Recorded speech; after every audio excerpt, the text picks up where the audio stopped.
500 পৰিয়ালক কম্বল বিতৰণ কৰা হ'ল। একচুৱেলি আজি খ্ৰীষ্টমাছৰ আগৰ পৰাই মই কম্বল বিতৰণ কৰি আছিলো।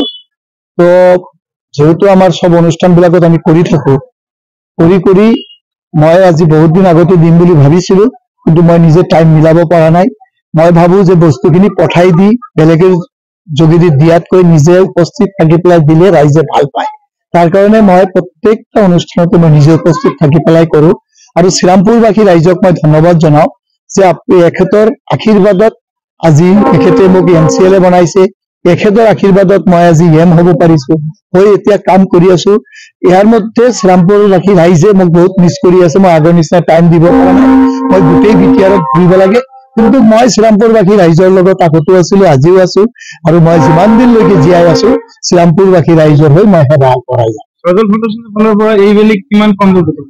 এইবাৰ আমি সব ফালৰ পৰা টোটাল 7000 কম্বল অলৰেডি ডিষ্ট্ৰিবিউচন হ'ল, আৰু কম্বল আমাৰ ডিষ্ট্ৰিবিউচন হৈ থাকিব, আৰু কিবা কিবি কাম কৰি থাকিম। যেনেকৈ আপোনালোকে দেখা পাইছে দুৰ্গা পূজাৰ যি উৎসৱ হওক, খালি কম্বল আৰু কাপোৰ বুলি নহয়, ৰাইজৰ যি অনুষ্ঠান আছে ৰাইজৰ লগত মই 1 to 1 মই মিট কৰি থাকো, লগ পাই থাকো, আৰু ৰাইজৰ যিকোনো সহায় সহযোগিতাত মই নিজেও যাওঁ, আৰু ৰাইজে মোক ইমান আদৰি লয়, ইমান ভাল পায়। এই ৰাইজৰ এনাৰ্জিৰ কাৰণে মোৰ আৰু এনাৰ্জি বাঢ়ি যায়। সেইকাৰণে মই ৰাইজক ধন্যবাদ জনাওঁ। আৰু মই এটা বস্তুই সদায় আপোনালোকৰ আমাৰ সাংবাদিক ভাইসকলকো ধন্যবাদ জনাওঁ। আজি বহুত দিন মূৰত ময়ো অলপ আমাৰ এইবিলাক সব নিজৰ ঘৰৰ মানুহ সাংবাদিক ভাইসকলক আজি পাই মই খুব আনন্দিত হৈছো আৰু ভাল লাগিছে। মই আপোনালোককো মিছ কৰো।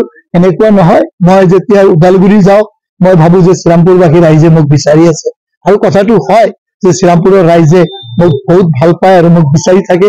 কিন্তু মই এই জানুৱাৰী মাহৰ ভিতৰত বা ফেব্ৰুৱাৰী 15 তাৰিখৰ ভিতৰত মোৰ ডিপাৰ্টমেণ্টৰ কামখিনি গুচাই লৈ মই চেষ্টা কৰিম আগৰ নিচিনাকৈ টাইম দিবলৈ। দেখিবলৈ পোৱা গৈছে শ্ৰীৰামপুৰ সমষ্টিত সংখ্যালঘু ৰাইজেও আপোনাক ভাল পায়। কিয় মানুহতো কয় বিজেপি কৰি ভাল নাপায় সংখ্যালঘু?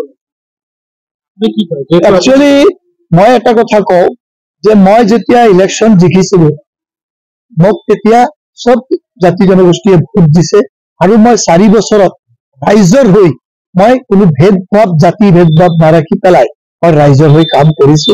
সব জাতিৰ যি অনুষ্ঠানেই হওক সব জেগাত মই গৈছো, সবৰ হৈ ইকুৱেল ভাৱে মই কাম কৰিছো। তাৰ কাৰণে ৰাইজৰ এটা আশীৰ্বাদ আগতো আছিল, আজিও আছে, আৰু মই ভগৱানৰ ওচৰত প্ৰাৰ্থনা কৰো যাতে এই আশীৰ্বাদটো মই যিমান দিনলৈকে জীয়াই আছো যাতে ৰাইজত থাকে। আৰু এটা কথা, সংখ্যালঘু আৰু বুলি কথা নহয়, সজল সিঙৰ ভোট সব বক্সত আছে। যেতিয়া সজল সিং ইলেকশ্যন জিকিছিল আমাৰ ইয়াত 60টা বুথ আছে, 60টা বুথত ভোট আছিল। আজিৰ দিনতো বিজেপি বুলি সংখ্যালঘু ভোট নাই, এইটো মিছা কথা। ইয়াৰতো প্ৰূফটো আপোনালোকে পাইছে যে সামগুৰিত আমাৰ দীপ্তিৰঞ্জন শৰ্মা ডাঙৰীয়া তাত 30,000 মাইনৰিটি ভোট বেছি, কিন্তু অথচ তাত 26,000 ভোটত বিজেপি বিপুল ভোটত জয়যুক্ত হৈছে। তাত আমাৰ 50,000 মাইনৰিটি মানুহে বিজেপিক ভোট দিছে এটা স্বাৰ্থতে যে বিজেপি যিটো ডেভেলপমেণ্টৰ কাম কৰিছে, যিখিনি উন্নয়নৰ কাম কৰিছে, তাত জাতিভেদ সবকা সাথ সবকা বিশ্বাস সবকা বিশ্বাসৰ লগত কাম কৰিছে।